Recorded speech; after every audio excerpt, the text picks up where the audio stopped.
Hey everyone, welcome back to my foundation classes unit time classroom. तो guys अभी चल रहा है हमारा वॉलनर टेस्ट सीरीज और आज है आपका टेस्ट नंबर 110। ठीक है, टाइम तो आप सभी को पता ही है, 7:30 मॉर्निंग में हमारा ये सेशन आता है। तो चलिए स्टार्ट करते हैं आज का सेशन। तो आज का आपका पहला क्वेश्चन है, भारत में ईस्ट इंडिया कंपनी का पहला गवर्नर कौन था? भारत में ईस्ट इंडिया कंपनी का पहला गवर्नर कौन था? ये था क्लाइव। ठीक है, अब आपको यहाँ पे ध्यान क्या रखना, मैंने बहुत और बता रखा है। क्या पूछा गया है आपको? गवर्नर पूछा गया है, गवर्नर जनरल पूछा गया है, क्या पूछा गया है वो आपको ध्यान में रखना है। तो ईस्ट इंडिया कंपनी का पूछा गया है, तो ये है क्लाइव जो बंगाल में नियुक्त हुआ था। अगला क्वेश्चन है, नैयर सिंचाई परियोजना किस राज्य में स्थित है? नैयर सिंचाई परियोजना किस राज्य में स्थित है? कहाँ स्थित है नैयर सिंचाई परियोजना? तो ये केरल में स्थित है। ठीक है, अगला क्वेश्चन है, भारत के विभाजन की बाल्कन योजना किसके दिमाग की उपज थी? बाल्कन योजना, बाल्कन योजना किसके दिमाग की उपज थी? किसके दिमाग की उपज थी? तो ये माउंट बेटन के दिमाग की उपज थी। ठीक है, माउंट बेटन। ठीक है, आप सभी जानते हो भारतीय विभाजन का जो योजना था वो कौन सा योजना था? वो योजना था माउंट बेटन योजना। ठीक है, तो माउंट बेटन योजना के जस्ट कुछ दिन पहले ही एक और योजना लाया गया था, वो था बाल्कन योजना, और ये भी माउंट बेटन के द्वारा ही लाया गया था। अगला क्वेश्चन है, बाल्कन योजना कब लाया गया था? बाल्कन योजना कब लाया गया था? अगर भारत के विभाजन से संबंधित है, ईयर तो आपको क्लियर ही है, 1947 होगा। ठीक है, इसका मंथ था मार्च 1947 में बाल्कन योजना लाया गया। वहीं पे अगर माउंटबेटन योजना का बात करेंगे तो वो कब लाया गया था, ये बताओ। माउंटबेटन योजना कब लाया गया था? माउंटबेटन योजना 3 जून 1947 को लाया गया था। ठीक है, ये डेट इंपॉर्टेंट है, 3 जून, ये अच्छे से याद रखना। ठीक है, क्योंकि माउंटबेटन योजना को ही 3 जून योजना भी कहा जाता है, तो ये इंपॉर्टेंट हो जाता है डेट आपके लिए। अगला क्वेश्चन क्या है? अगला क्वेश्चन है, नाभिक के अलावा डीएनए कहाँ पाया जाता है? न्यूक्लियस के अलावा डीएनए की अगर बात करेंगे तो कहाँ मिलेगा आपको सेल में? तो डीएनए आपको माइटोकॉन्ड्रिया में मिलेगा। कहाँ मिलेगा? माइटोकॉन्ड्रिया में। ठीक है, डीएनए नाभिक के अलावा माइटोकॉन्ड्रिया में कुछ मात्रा में पाया जाता है। अगला क्वेश्चन है, मूल कण बोसोन किसके नाम पर रखा गया है? आसान सा क्वेश्चन है, कौन है वो जिनके नाम पर मूल कण बोसोन का नाम रखा गया है? कौन है वो? वो हैं जगदीश चंद्र बोस। ठीक है, जगदीश चंद्र बोस। पूरा नाम आपको पता होना चाहिए, बोसोन का पूरा नाम क्या है? Higgs boson. ठीक है, तो दो लोगों के नाम पे रखा गया इसका नाम, पीटर हिग्स और जगदीश चंद्र बोस। तो पीटर हिग्स से हिग्स लिया गया और बोस से बोसोन। अगला क्वेश्चन है, किस सिख गुरु गुरु गोविंद सिंह ने खालसा पंथ की स्थापना कब की थी? सिख गुरु गोविंद सिंह ने खालसा पंथ की स्थापना की, ये मैंने कई बार पढ़ा रखा है।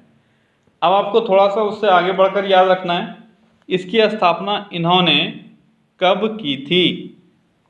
तो ये क्या गया था, कब? 1699 में। ठीक है, अगला क्वेश्चन क्या है, गुरु गोविंद सिंह द्वारा खालसा पंथ की स्थापना कहाँ की गई थी? गुरु गोविंद सिंह के द्वारा खालसा पंथ की स्थापना कहाँ की गई थी? तो ये क्या गया था, आनंदपुर में, आनंदपुर साहिब। ठीक है, आनंदपुर साहिब में गुरु गोविंद सिंह ने खालसा पंथ की स्थापना की थी। अगला क्वेश्चन है, ऐश्वर्या ऑयल फील्ड कहाँ स्थित है?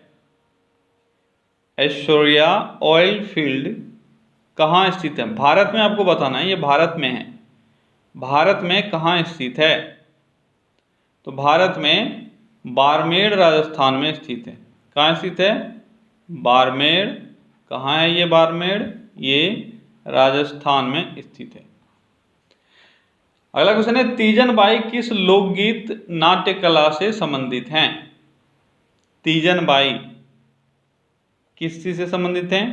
तो ये लोकगीत नाट्य कला से संबंधित है। वो कौन सा है? वो है पांडवानी। ठीक है, पांडवानी। ठीक है, पांडवानी से ये संबंधित थी। अगला क्वेश्चन है, कंप्यूटर माउस का आविष्कारक कौन है?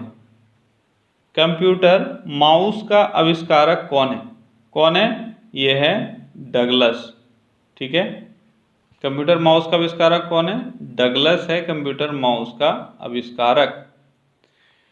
अगला क्वेश्चन है, किस द्वीप को क्लोव आइलैंड कहा जाता है? क्लोव आइलैंड यानी लौंगों का द्वीप किसको कहा जाता है? क्लोव मीन्स लौंग। किस आइलैंड को क्लोव आइलैंड कहा जाता है? तो ये है जंजीबार द्वीप। कौन सा है? जंजीबार द्वीप। ठीक है, जंजीबार द्वीप को क्लोव आइलैंड कहा जाता है। अगला क्वेश्चन है, राजपीपला पहाड़ी किस पर्वत का भाग है? राजपीपला पहाड़ी किस पर्वत का भाग है? तो ये सतपुड़ा पर्वत का भाग है। किसका है? सतपुड़ा का। ठीक है, अगला क्वेश्चन है, महादेव पहाड़ी किस पर्वत का भाग है? महादेव पहाड़ी किस पर्वत का भाग है? तो ये भी सतपुड़ा पर्वत का ही भाग है। अगला क्वेश्चन है, मैकाल श्रृंखला किस पर्वत का भाग है? मैकाल श्रृंखला किस पर्वत का भाग है? तो मैकाल श्रृंखला भी सतपुड़ा पर्वत का ही भाग है। ठीक है, अब देखो मैंने यहाँ पे 3 पर्वतों का नाम आपको बताया, तीनों आपको याद रखना है। ठीक है, सबसे पहले मैंने राजपीपला बताया, वो सतपुड़ा के वेस्ट भाग में स्थित है। महादेव उसके बाद मैंने बताया, ये सतपुड़ा के नॉर्थ में स्थित है। और उसके बाद मैंने मैकाल बताया, ये सतपुड़ा के ईस्ट में स्थित है। वेस्ट में राजपीपला, नॉर्थ में कौन? नॉर्थ में कौन सा मैंने बताया? महादेव पहाड़ियाँ। और ईस्ट में कौन? ईस्ट में मैकाल। ठीक है, ये भी आपको याद रखना है। ये सारे सतपुड़ा पहाड़ी का ही भाग है। अगला क्वेश्चन है, बहमनी राज्य की स्थापना कब की गई थी? बहमनी राज्य की स्थापना कब की गई थी? तो बहमनी राज्य की स्थापना 1347 ईस्वी में की गई थी। कब की गई थी? 1347 ईस्वी में। अगला है, बहमनी राज्य की स्थापना किसने की थी? किसने की थी बहमनी राज्य की स्थापना? तो बहमन शाह ने। किसने? बहमन शाह। ठीक है, बहमन शाह ने इसकी स्थापना की थी। अगला क्वेश्चन है, बहमनी राज्य की राजधानी कहाँ थी? बहमनी राज्य की राजधानी कहाँ थी? इसकी राजधानी थी गुलबर्गा। ठीक है, गुलबर्गा। और बाद में फिर कहाँ बना? बाद में बना बीदर। ठीक है, तो 2 जगह इसका राजधानी था। दोनों आपको नाम याद रखना है, जो भी आपके ऑप्शंस में रहेंगे उससे आप टिक आउट करोगे। या तो गुलबर्गा रह सकता है या बीदर। ठीक है, अगला क्वेश्चन है, बॉल का आविष्कार संभवतः किस देश में हुआ था?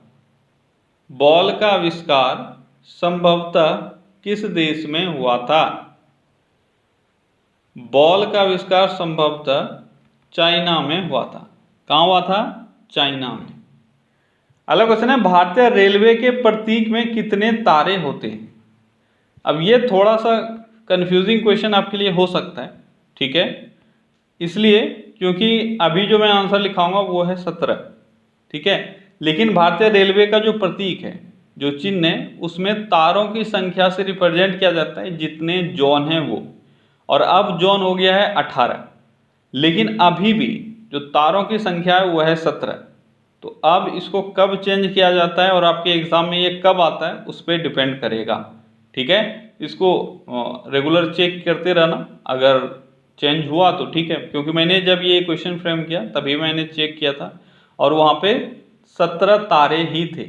तो ये बोल सकते हो रेलवे की तरफ से इसको चेंज कर दिया जाना चाहिए था, लेकिन अभी तक चेंज हुआ नहीं है, तो आपको इसका ध्यान रखना है। क्लियर? अगला क्वेश्चन है, चोल वंश का संस्थापक कौन था? चोल वंश का संस्थापक कौन था? तो चोल वंश का संस्थापक कौन था? ये था विजयालय। ठीक है, कौन था? विजयालय। अगला क्वेश्चन है, सी डैक का अर्थ क्या होता है? सी डैक का अर्थ क्या होता है? सी डैक, इसका फुल फॉर्म आपको बताना है, क्या होता है? तो सी डैक का फुल फॉर्म होता है centre for development of advanced, क्या होता है? मैं लिख ही देता हूं, centre for development of advance computing. ठीक है, centre for development of advanced computing, ये होता है सी डैक का फुल फॉर्म। अगला क्वेश्चन है, किस कंप्यूटर ने पहली बार विश्व शतरंज चैंपियन गैरी कास्परोव को हराया था? गैरी कास्परोव, ये बहुत बड़ा नाम है, ये विश्व शतरंज चैंपियनशिप का खिताब इन्होंने जीता था, लेकिन इनको एक कंप्यूटर के द्वारा हराया गया था। स्पेशली एक कंप्यूटर को डिज़ाइन किया गया था जो चेस खेलने में सक्षम था। ठीक है, आपको उस कंप्यूटर का नाम बताना है, क्या था? क्या था? उस कंप्यूटर का नाम था डीप ब्लू। क्या नाम था? Deep blue. ठीक है, तो डीप ब्लू से जब गैरी कास्परोव खेल रहे थे, और ये सारा खेल जो हुआ था ये 1946 में शुरू हुआ, तो पहले डीप ब्लू जीता, फिर गैरी कास्परोव जीते, और उसके बाद फाइनल जो इसका मैच हुआ, ठीक है, गैरी कास्परोव पहली बार एक कंप्यूटर से कब हार गए, यानी दूसरा जो क्वेश्चन है आपका, ये हुआ था 1947 में। 1947 में जो गैरी कास्परोव और डीप ब्लू के बीच में गेम हुआ, उसमें गैरी कास्परोव हार गए और डीप ब्लू जीत गया। और गैरी कास्परोव हारने के बाद बहुत अधिक तिलमिला गए थे, और इन्होंने जो डीप ब्लू है उस पर, जो उनके निर्माता थे उन पर बयास होने का भी केस दर्ज किया था, भाई इन लोगों ने जानबूझ के छेड़छाड़ किया है और इसको जिताया है। ठीक है, तो नाम याद रखना है, क्या है? Deep blue. अगला क्वेश्चन है, कबरा गुफा भारत में कहाँ स्थित है? कबरा गुफा भारत में कहाँ स्थित है? तो कबरा गुफा रायगढ़ में स्थित है। कहाँ है? रायगढ़, छत्तीसगढ़ में स्थित है कबरा गुफा। अगला क्वेश्चन है, भोरम देव का प्राचीन मंदिर किस भारतीय राज्य में स्थित है? भोरम देव का प्राचीन मंदिर, भोरम देव का प्राचीन मंदिर कहाँ स्थित है? तो ये छत्तीसगढ़ में स्थित है। ठीक है, कहाँ स्थित है? छत्तीसगढ़ में। ठीक है, छत्तीसगढ़ में ये कहाँ स्थित है? अगर ये पूछा जाए तो रायपुर जबलपुर सड़क के मार्ग के किनारे है। ठीक है, भोरम देव का प्राचीन मंदिर। अगला क्वेश्चन है, कांगेर घाटी राष्ट्रीय उद्यान कहाँ स्थित है? कांगेर घाटी राष्ट्रीय उद्यान, कांगेर घाटी राष्ट्रीय उद्यान कहाँ स्थित है? ये भी छत्तीसगढ़ में स्थित है। ठीक है, अगला क्वेश्चन है, इंद्रावती राष्ट्रीय उद्यान कहाँ स्थित है? इंद्रावती राष्ट्रीय उद्यान कहाँ स्थित है? इंद्रावती राष्ट्रीय उद्यान, तो ये भी छत्तीसगढ़ में स्थित है। ठीक है, क्या क्या आज आपने पढ़ा? भोरम देव, कांगेर घाटी, इंद्रावती और एक और कबरा गुफा, तो ये सभी छत्तीसगढ़ में स्थित है। अगला क्वेश्चन है, छत्तीसगढ़ में विधानसभा सदस्यों की संख्या कितनी है? छत्तीसगढ़ में विधानसभा सदस्यों की संख्या है 91। अगला क्वेश्चन है, छत्तीसगढ़ में राज्यसभा सदस्यों की संख्या कितनी है? छत्तीसगढ़ में राज्यसभा सदस्यों की संख्या है 5। अगला क्वेश्चन है, छत्तीसगढ़ में लोकसभा सदस्यों की संख्या कितनी है? तो लोकसभा सदस्यों की संख्या छत्तीसगढ़ में है 11। अगला क्वेश्चन है, इटली के राष्ट्रपति भवन का नाम क्या है? इटली के राष्ट्रपति भवन का नाम, यानी इटली के राष्ट्रपति जहाँ रहते हैं उस भवन का नाम क्या है? उस भवन का नाम क्या है? क्रेविरिनल पैलेस। क्या है नाम? उस भवन का नाम है क्रेवी रीनल पैलेस, ठीक है। क्रेवी रीनल पैलेस उस भवन का नाम है जहां पे इटली के राष्ट्रपति रहते हैं। क्लियर? इसको क्रेमलिन से कंफ्यूज मत करना। क्रेमलिन क्या है?